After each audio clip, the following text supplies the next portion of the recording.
All right, everybody. New trade between the Rangers and the Blues with Vladimir Tarasenko going east. So we will break that down. And it is Thursday, so we have some power rankings, but we're not going to be doing teams. We're going to be doing the Hart Trophy. Maybe a little bit anticlimactic with that one, but who could potentially challenge Mr. McDavid for the Hart? All that and then some. So many dogs to let this one out. Denker, let's get to You're it. Locked On NHL, your daily podcast on the National Hockey League. Part of the Locked On Podcast Network, your team every day.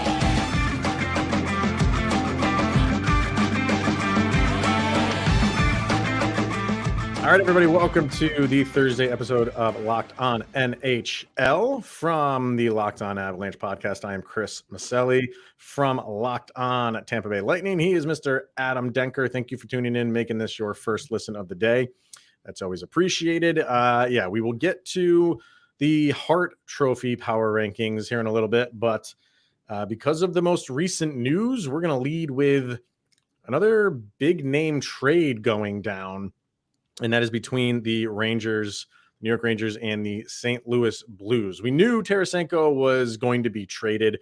Obviously, we didn't know when, and we didn't know to whom, and we have the answer for that now. So the details look like this. Tarasenko and defenseman Nico Mikola going over to the Rangers for Sammy Blais.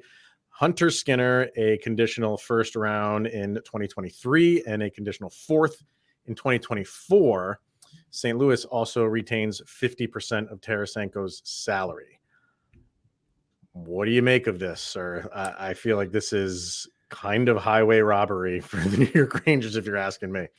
I was talking to, as soon as I heard it go through, I immediately text Locked On New York Rangers host John Chick, and I said, how happy are you right now? And he's over the moon about it. And I have to say, looking at it now, especially getting Tarasenko for these last, let's say 30 or so games, maybe a little bit more, you're basically, because the talk all year has been Patrick Kane. Is he going to go to New York? Where is he going to go? If he's going to get traded at all. And then you get this done. And I was telling John and I were going back and forth, and we basically agreed on is you're basically getting what you would probably most likely get out of Kane, but cheaper, and you're not giving up as much. And if you don't like what you see, mistake me if I'm wrong, but I'm pretty sure he's a UFA at the end of the year too. So you just let him walk and for pretty much nothing. And the best thing about the pick that they gave up is that basically it's conditioned on who gets farthest in the playoffs, Dallas or New York. So whoever. Really? Okay. Because I didn't see the conditions, because this just happened recently. So I didn't see the actual conditions. Why so Dallas? basically, I don't yes, because I don't know what was worked out in the deal, but if you remember earlier in the season, or actually the offseason over the summer, the Rangers traded Niels Lundqvist, I believe is his first name, probably not right, but they traded him. They got a first round draft pick from Dallas, which was a crazy trade. And basically, whoever goes the farthest, their draft pick, their first rounder, goes to St. Louis, which is a crazy trade. So it seemed as though, in my opinion, Chris, maybe you could have a different opinion. I feel like St. Louis just made this trade just to get rid of him, because I feel like this is, we spoke about it earlier in the season where, like, are they going to start selling?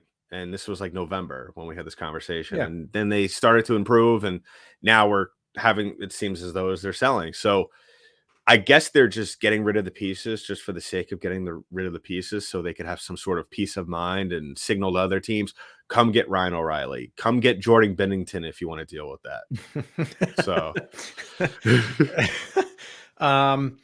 wow, that's interesting condition. And, with Dallas looking like maybe they could make a deep run in the playoffs, I think either way, it's a late round pick that's going to go their way. So, I mean, that just adds to this being a great trade for the Rangers. For some reason, St. Louis is enamored with Sammy Blais. Like, to bring him back Maybe they see something. I mean, he's been in the league long enough where I feel like you kind of know his best years were with St. Louis. Yeah. Maybe they feel like he's just better fit for them.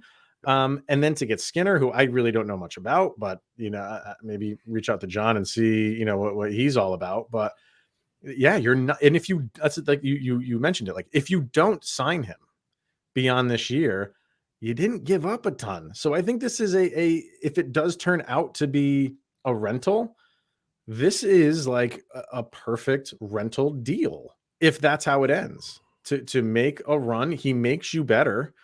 You can potentially make a pretty decent run at it. I don't think the Rangers are done dealing. You know what I mean? So, and maybe speak to that. Just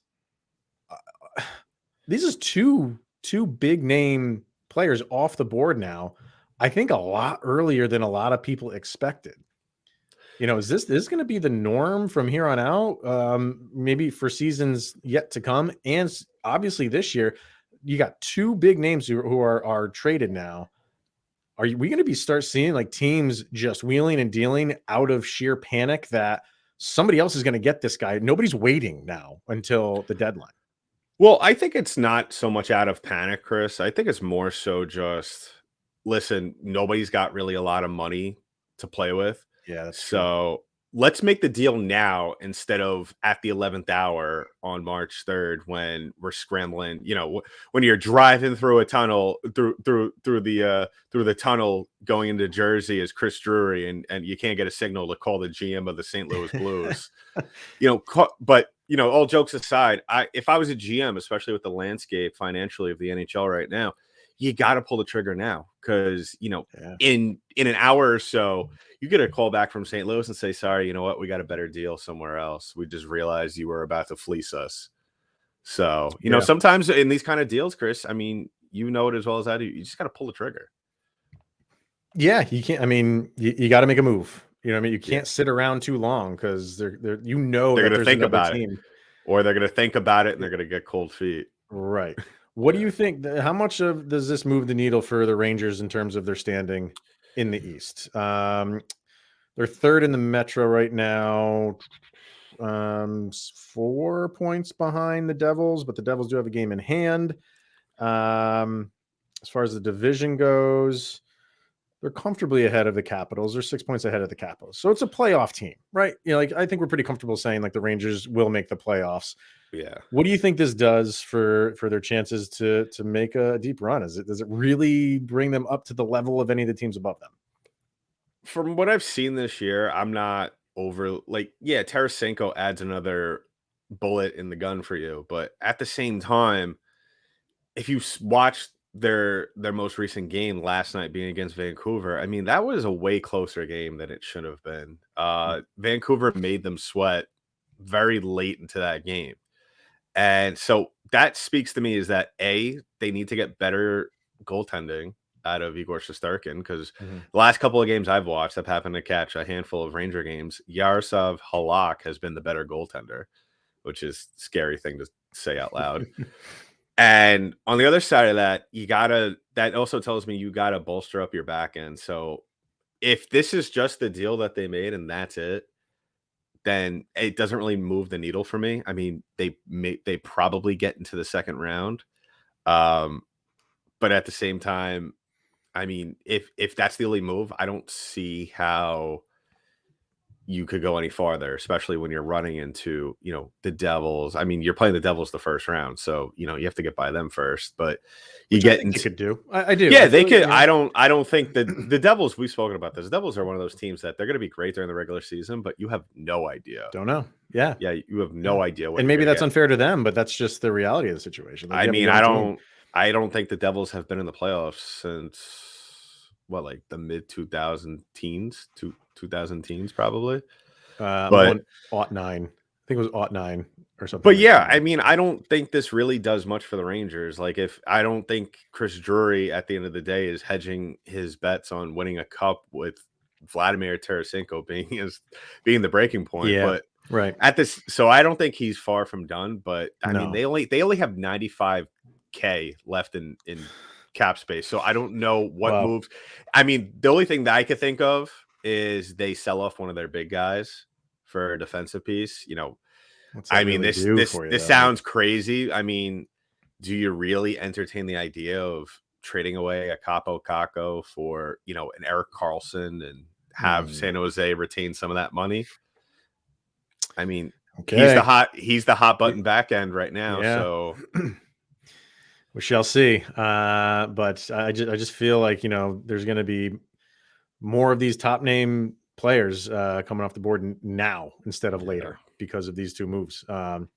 All right, let's hear from FanDuel, and then we will get into our power rankings of the week, and that has a focus on the Hart Trophy.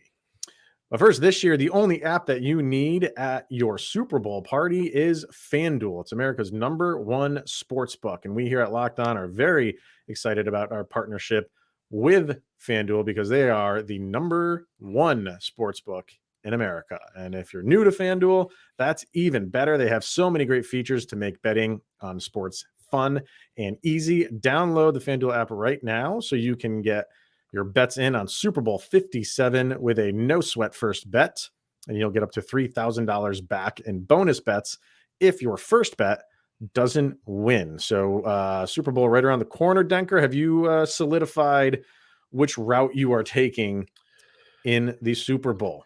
Yeah, I have, and I will say I put all the bets I have right now. I might throw in some little prop bets at the end, like right before the coin flip. But all my bets are on the Eagles, and I have to say I hope all of them lose.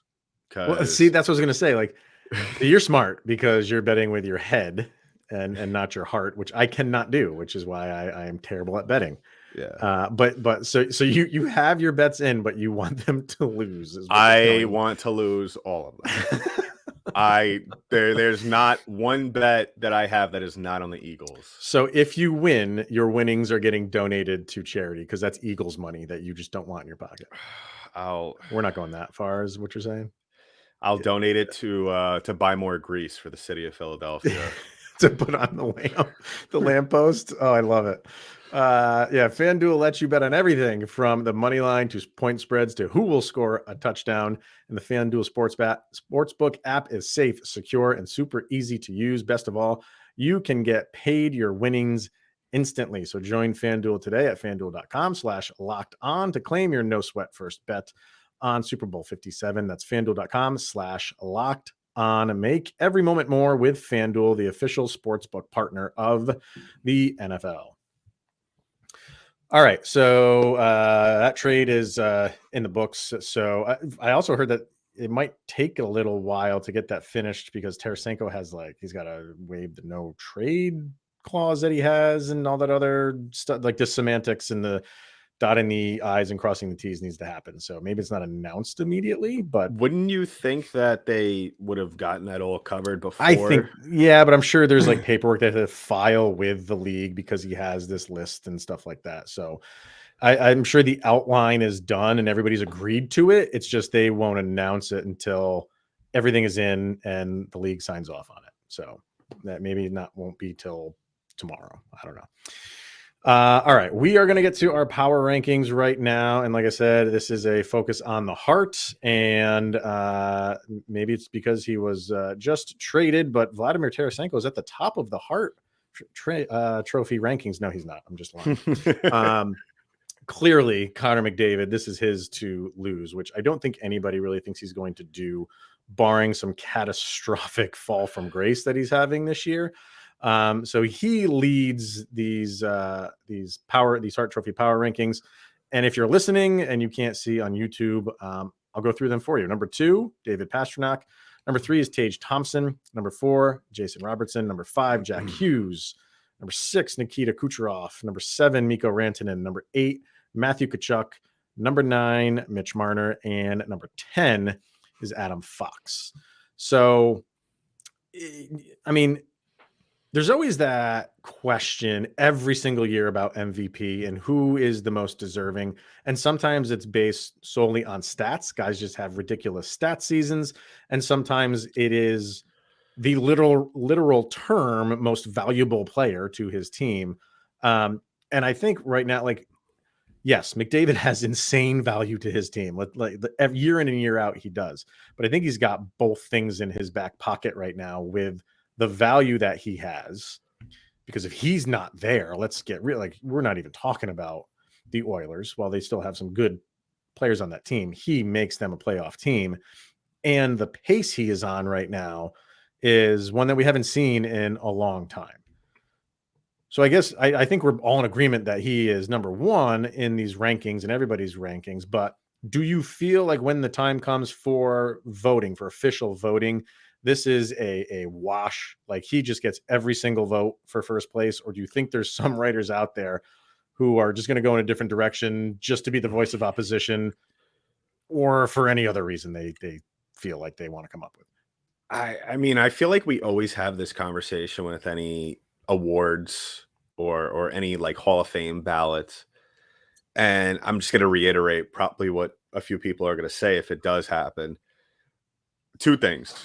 If we see somebody vote for anybody else get a first place vote other than Connor McDavid for the Hart, A, you need to make sure that that writer is not from Calgary. And B, you have to make sure that they are that they are never allowed to vote again, because that stripped of their credentials. I don't think it's a conversation. He had this is how crazy he had. I thought he had it locked up midway through November. Yeah, I mean, you wouldn't be far off, man. Yeah, that's pretty crazy. It's insane. And I mean, we could go on and on about all the things surrounding it and how like crazy, how significant his season is, as my set behind me just breaks down in disgust. Earthquake over there. The hook was actually manufactured in Calgary, so that's probably why. But yeah, the thing I really want to talk about is the names behind him and in the order that they're in. Now, I find it interesting that Adam Fox is on this list, because I fully think that he should be in the Norris Trophy conversation, which is perfectly fine. But I feel like we're leaving one significant name off this list, and that's Leon Draisaitl, Connor McDavid's teammate. Sure, he's second in the league in points, and I feel like it's a little bit of a misjustice. I feel like, you're playing next to the greatest player on the planet, but at the same time, the guy's got to get some credit. He's won it before. Yeah, I get that too, but I feel like it's kind of doing him a misjustice by not having him on this list. Well, go ahead. I just want to comment on it. I feel it's unfair to him, but I think because he's gotten it in the past, not that long ago, and year after year, we're talking about Connor McDavid and Leon Draisaitl, and we're never gonna put Draisaitl up on McDavid's level because McDavid just does ungodly things. McDavid will always be at the top. I just feel like in the court of public opinion, I think people are getting McDavid and Draisaitl fatigue, and they will just not give them the credit because it's just boring to give them the credit year in and year out of everything that they're doing. I mean, I get your point about him getting it before, but at the same time, then you could make the same case for Kucherov, who won it in 2019. You could, but you don't hear of guys like Kucherov because I think maybe because the team as a whole does well. Yeah. And maybe there's something to like, okay, they're always a good team year in and year out. And when, Kucherov has a really good season, then we'll kind of, maybe prop him up a little bit. I don't know. I just feel like McDavid's always going to be at number one year in and year out. And I just, it's unfair, but I think people are, it's boring to just constantly put McDavid and Draisaitl like 1 and 2 every single year. So we'll just go with the one because he deserves it. And for some reason, Draisaitl doesn't deserve it as much. It doesn't make sense to me. I agree with you. I think Draisaitl should be on here, and we need to recognize that these guys are two of the best players in the league on the same team. That's the other part of it. If Draisaitl was on another team, I think you'd see him on here just as much as McDavid. So since we're in mutual agreement of that McDavid's pretty much got this in the bag, barring some catastrophic scandal, which kind of Not going to happen, but Yeah. I'd be interesting to see how the league. I bet the league would still give him the award. But that's a good question. Like, if he didn't play another game this year, well, would he still win it? I mean, I think he'd definitely get a lot of first place votes. I think the last time we spoke, I think I said to you, if he stopped playing and didn't play for the rest of the season, he would still average a point a game, which is crazy. That's so crazy. I mean, just based off that stat alone, yeah, I think that he deserves it. But since we are in mutual agreement, and I think all of our listeners and people watching on YouTube, if you're looking at, I guess, the second or the honorable mention MVP race that is happening, who's your top three in that, excluding Connor McDavid, of course? I will let you know as soon as we hear from our friends over at Built Bar. I mean, if that's not a way to keep people on the hook, I don't know what is. So we're going to hear from Built Bar, and then I will answer that question from Mr. Mixtape. But if you're looking for a delicious treat but don't want all of the fat and calories, then you have got to try Built Bar. We obviously just got through the holiday season and New Year's resolutions, and we have the Super Bowl coming up where people kind of pig out on the pizza and the wings and the desserts. Go for that. Enjoy the Super Bowl, and then afterwards maybe jump back onto that health kick and make Built Bar a part of that. And what makes Built Bar so good? Well, for starters, they are covered in 100% real chocolate. That's right, Denker, real chocolates. And they have some unbelievably amazing flavors like churro puff, peanut butter brownie, and coconut almond. We're not sure how Built Bar does it, but somehow they make these things taste more like candy bars than healthy nutritional bars. They have 130 calories, 4 grams of sugar, and a whopping 17 grams of protein. And in the past, you could only get these at built.com, but that is no longer the case, Mr. Denker. You can get these bad boys at Sam's Club and Walmart right now. So if you're close to a Sam's Club, run in and grab a 13-bar box of our hit flavors, brownie batter, and a churro puff. And you can thank Mr. Denker and I later. All right, sir. So to answer your question, who is my exclude Connor McDavid? Who are my top three? Well, I voted on this. I know you abstained from voting because Chris, I didn't see the email until today for the voting, so that shows you where my brain was at. Yeah.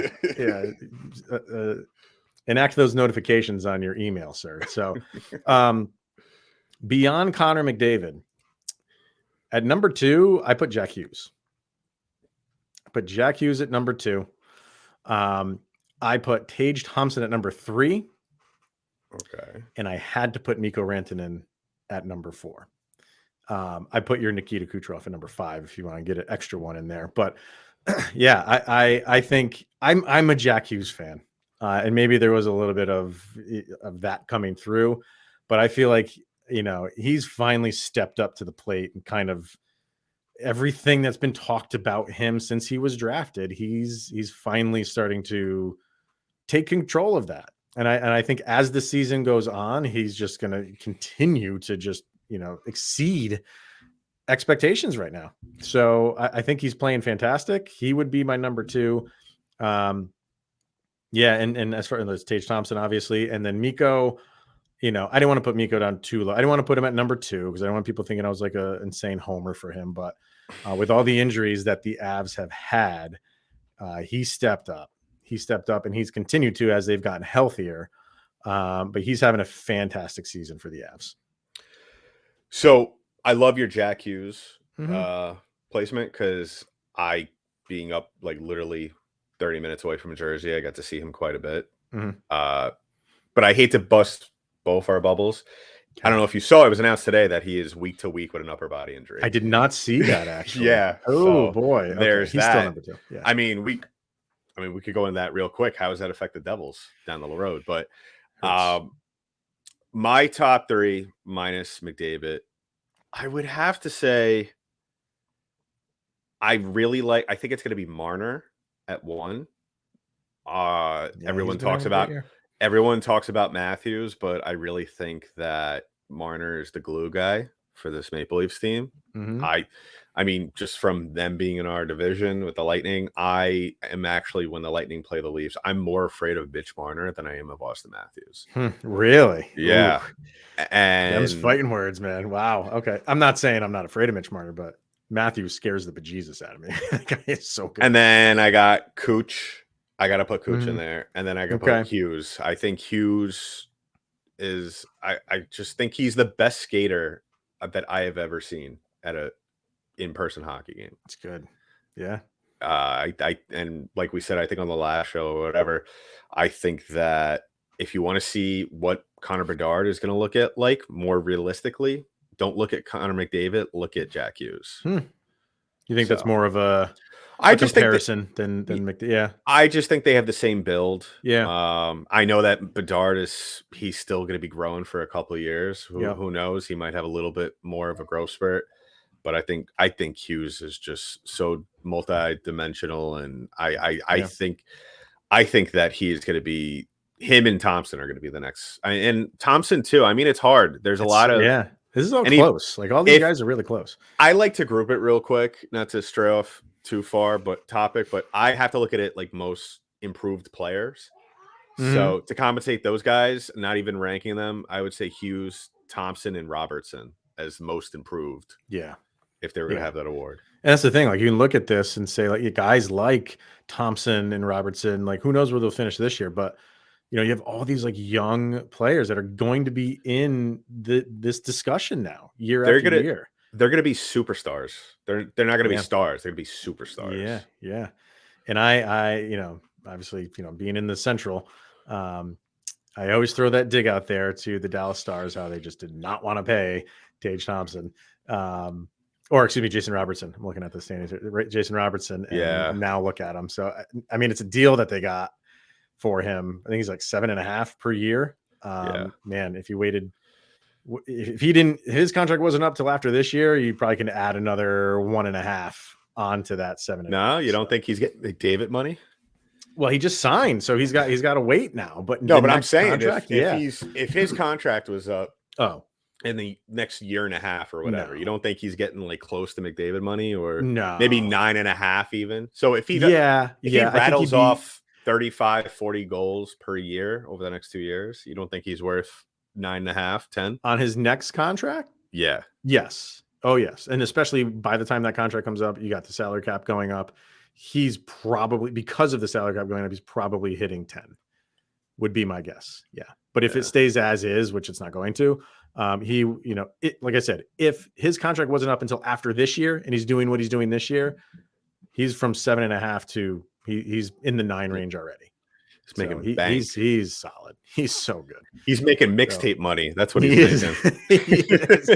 So this is what's good. Like, you have Connor McDavid, everybody else, but everybody else is so close. We could do this with so many hosts, and they probably have a different 2, 3, 4, 5, and that would be okay. Like, you'd have an argument for all of that. So the league's in good hands. The league's in really good hands with a lot of these young bucks coming up. So all right, man. That's where we're going to wrap it up for this week. So if you're watching on YouTube, we'll go full screen with the Hart trophies to end this bad boy. And we'll be back next week. I think we might be going back to teams. Maybe we'll do teams every few weeks now, because we're at the point of the season where it doesn't really move that much. So maybe we'll do other trophies and things like that to round out the season. So thanks for tuning in, everybody, and making it your first listen. That is always appreciated.